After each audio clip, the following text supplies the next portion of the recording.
on behalf of the Carey's family, I'd like to extend a very, very warm welcome to everybody. Many of you I know are regulars here at Moray House, but I am seeing a number of new faces, and so it's a very special welcome to you if you're here for the first time. We're very glad to see you, and we would like you to be more involved in our activities. And if you check the back of your program, you will see that there is an application form for you to become a member, and we'd love for you to fill that up and join the Moray House family. I say family because this is one place in town where I have always felt that I am part of the family, and I think everybody who comes here very much feels that you belong and you're welcome, and it's a really nice space to be in. Now, just a little bit of housekeeping before we move into the actual program. I would like to ensure that you enjoy this evening's program, to ask if you would be kind enough to turn off your cell phones. So if you have forgotten them, please turn them off or put them on vibrate or whatever clever thing your smartphone is able to do. There are 2 washrooms in the building. The ladies' washroom is at the back there behind you, and the men's washroom is in the lobby just through this door here or through the archway.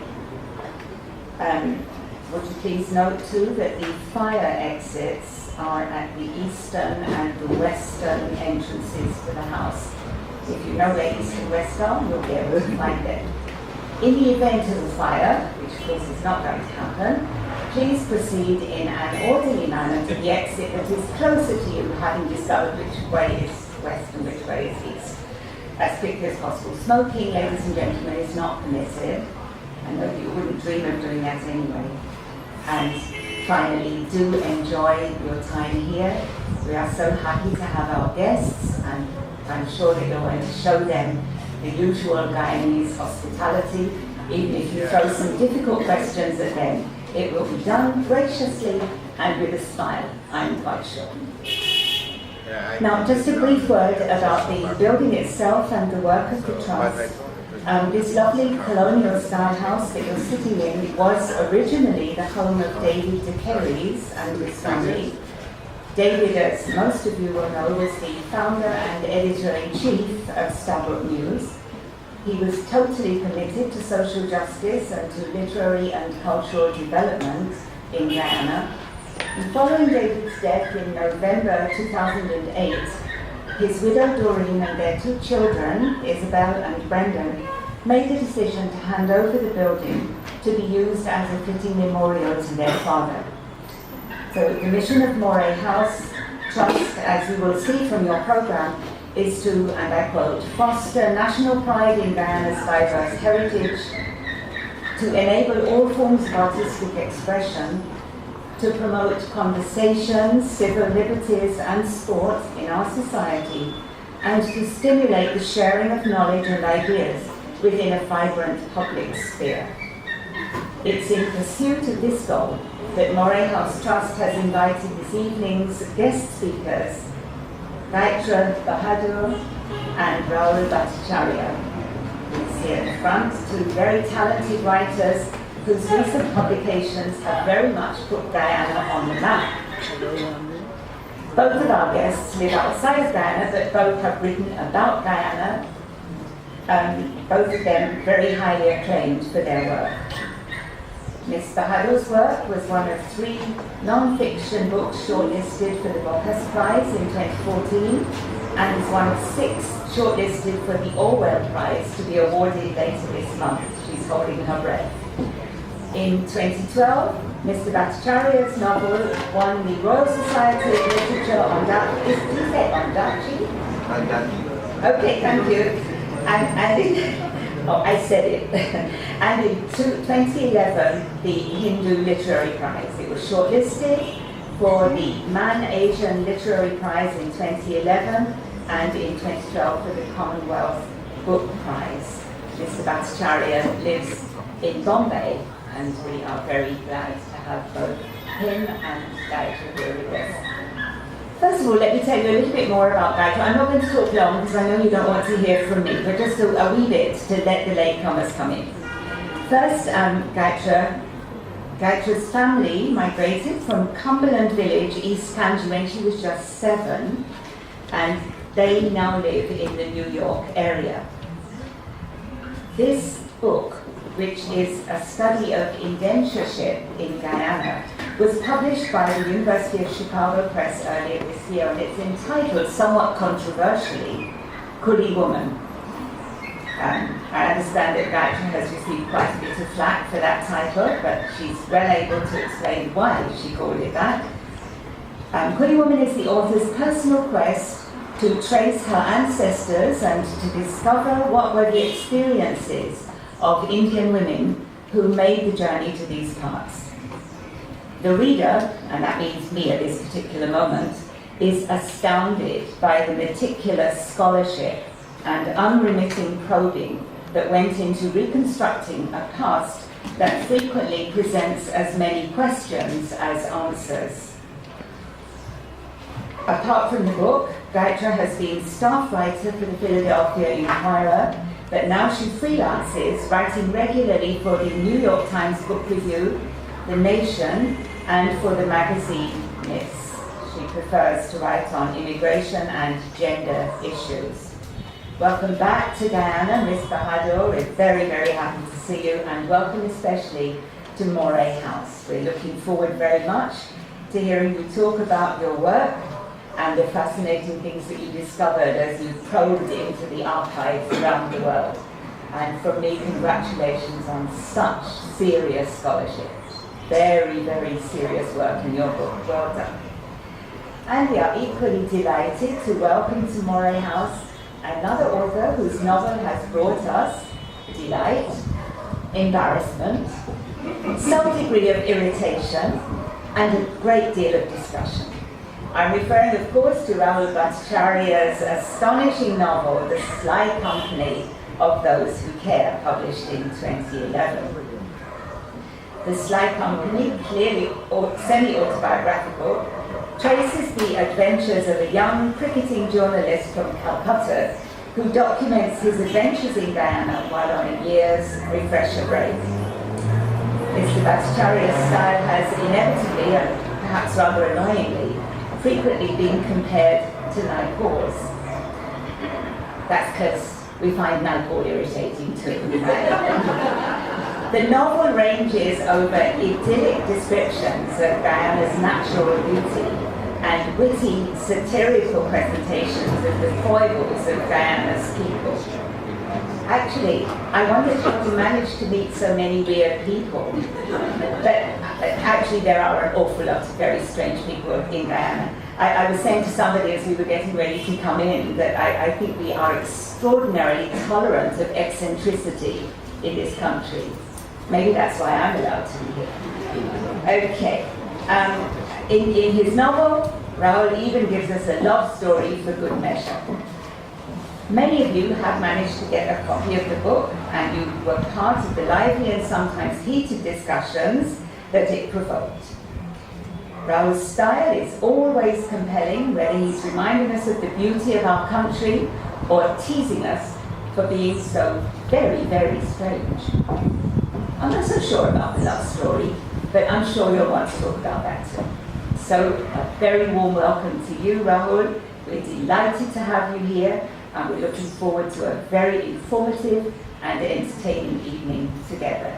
Ladies and gentlemen, I present to you Gaitra Bahadur and Rahul Bhattacharya as our special guests at Moray House for this evening. Please prepare. If you did come in a little late, may I just remind you, please, to make sure that your cell phone is off. We're going to ask Rahul Bhattacharya to come and speak to us first.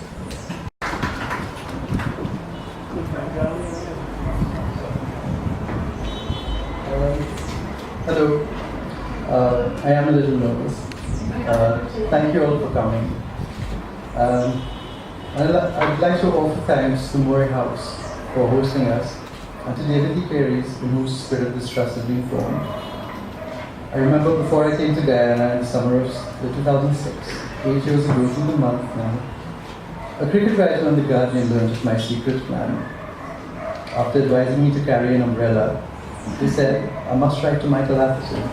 In fact, he had already told him that I would be getting in touch. With great trepidation, I wrote to the former captain of England, trying to sound casual. He gave me a phone number for his father-in-law, who had started, as he put it, Guyana's independent newspaper which fights a courageous daily battle in an often fraught country. When I came to Georgetown, I contacted Mr. Gutierrez. He warmly invited me to his home and said he called a few other people that I'd like to meet. 2 minutes after a conversation, I rang him back, stricken. I'm sorry, I told him, but I'm very shy. Would it be possible to meet just you? Now this was the truth, but I was appalled that I had brought myself to say it, and felt flushed with embarrassment as I did. Now, he would have been well within his rights to say, don't waste my time, kid. I offer you something nice and look at you. Instead he said, of course, I understand. Dorian and he took me out to dinner at Queen's Skyway, and they more than offered to help. They encouraged us, with a warmth and generosity that is evident in the idea of this trust.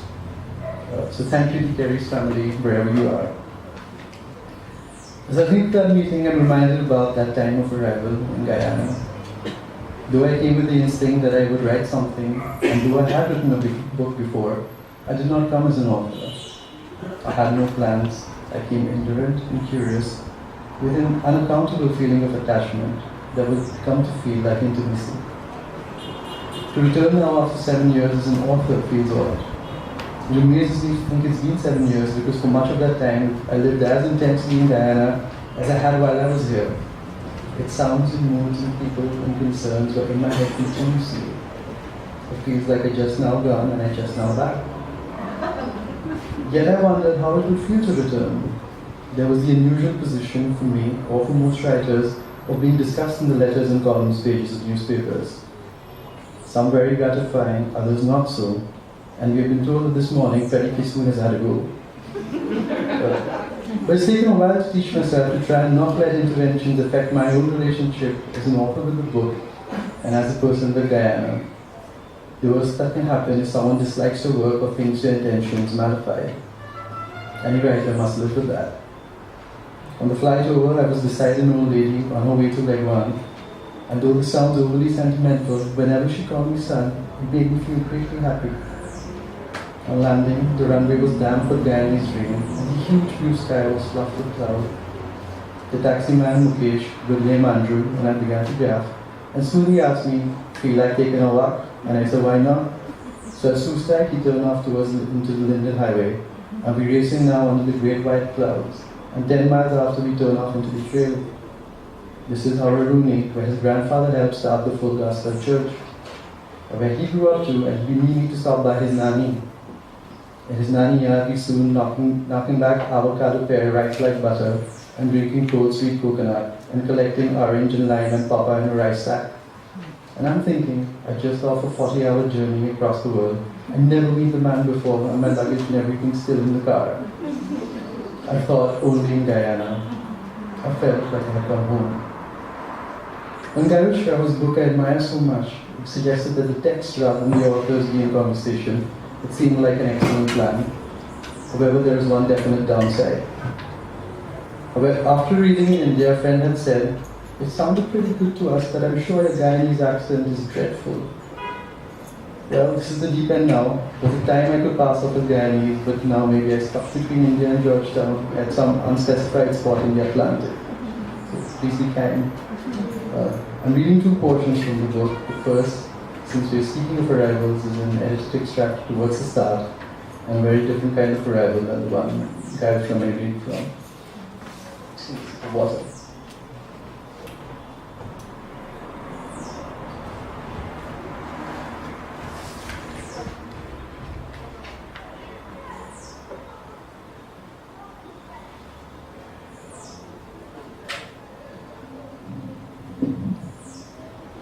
The house was a peculiar creation, neither one thing nor the other, in half measures concrete and wood, of an old style and new.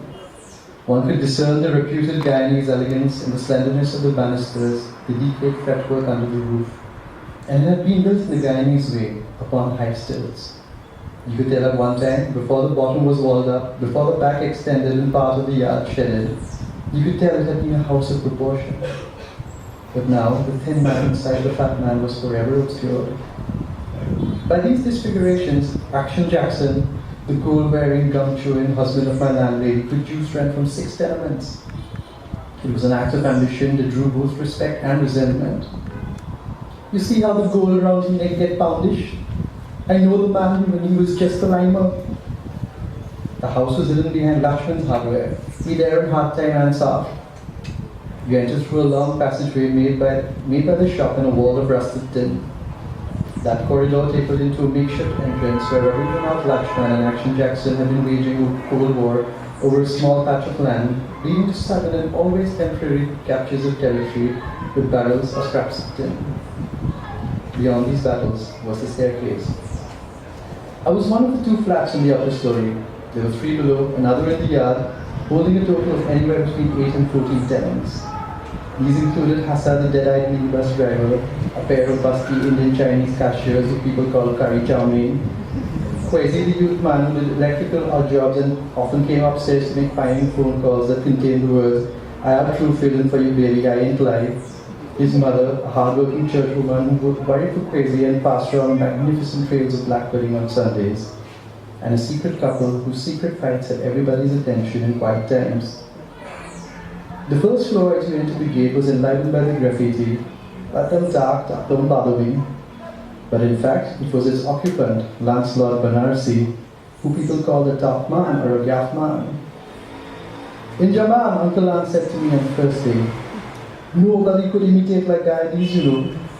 For a moment I suspected he was making a stinging criticism. That's why Guyanese could succeed anywhere.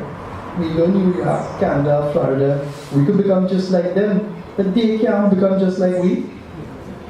I know you must hear all kinds of things about here, but we're good people, good people. I'll tell you the problem, too much politics. Politics here.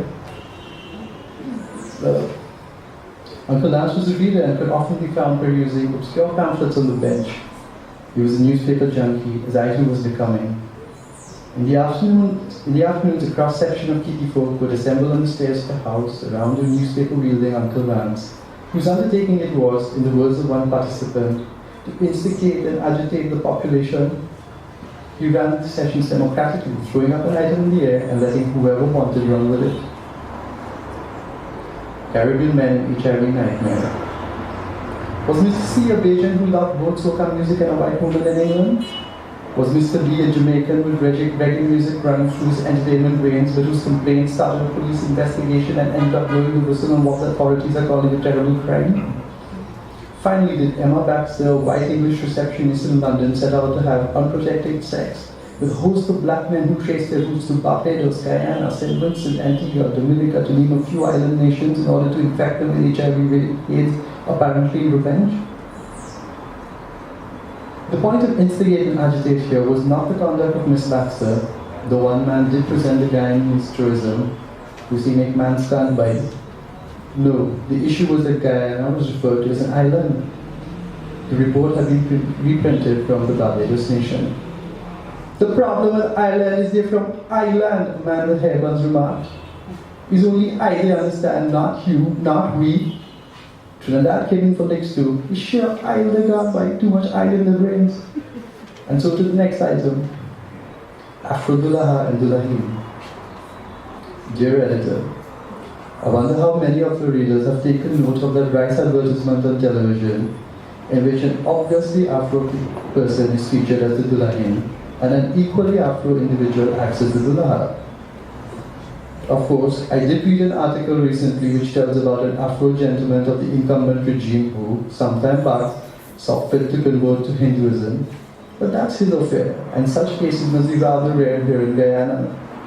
These are clearly not Afro roles, however, and the landscape teems surely with actors and actresses eminently skilled and appropriate to the parts. What is also notable is that no attempt is made to disguise the ethnicity of either that purported Dullaha or Dullahi. So I asked once more, what is afoot here? And will I be dubbed a racist for even noticing this not very amusing attempted comedy? Yours faithfully. Proper talk, buddy. That proper talk. Don't make sugar better. You know how that man will be racial or anything. Besides, it's not black man who getting insult, is it no? Hold on. You ever wonder why you have black man with the rice? It's because till now Cooley don't accept it was the African who bring rice to Guyana. Don't speed me at morning time, banner. Black man think he can plant rice. Give you 1 square yard his ganja, you go find it. Hold on. Who bring the ganja here? Is that Cooley man Salu who bring it? All the way around, it's Chinese who bring it. Uncle Lance hit the stage now. Here now. Y'all hear about Robert Baldwin? I have one Robert Baldwin and walk now, good. Before sunrise, good. Walk from house to house, fetch the milk, walk to the stelling, catch boat to Barica, catch bus to GT, sell the milk in GT. Walking up, seeing back, not till night falls. Probably working hard. Next thing, get a bicycle, good. Robbie prospering, going by more house, making more collections, selling more milk. Bam, next thing, Robbie buy vehicle. Bam, next thing, get a man to work freely. Robbie doing real good. And then he decided to mind cow himself. Everyone walking down big up the eye. You ever hear a black man, a full man minding cow? It's only Hindu who can mind cow. Bam, inside next 2 months they all dead out. One cow catch disease, next one get mashed up by a car, next man die at childbirth, next man feel lonely and take leave for heavenly abode, and Robbie back to where he started. So, what that have to do with rice? And so it went, restless early days in Kitty, right with heat and rain and Guyanese sound and Guyanese light, in which the world seemed saturated or bleached, either way, exposed. That's first reading.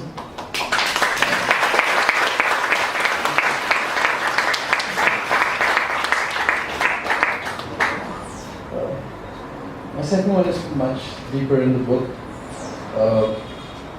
The situation is that but there's a feather dislocation which runs through it, which I thought maybe resonates with what Gayatri might read.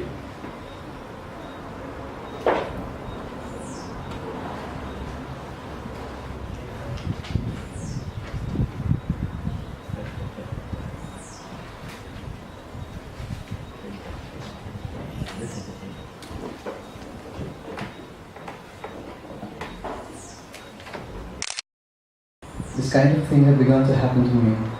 It wasn't failure of memory, just that it felt surreal that I should be asleep on bleachers between rivers Escobar and Pomeroy, mixed up deep but in nothing.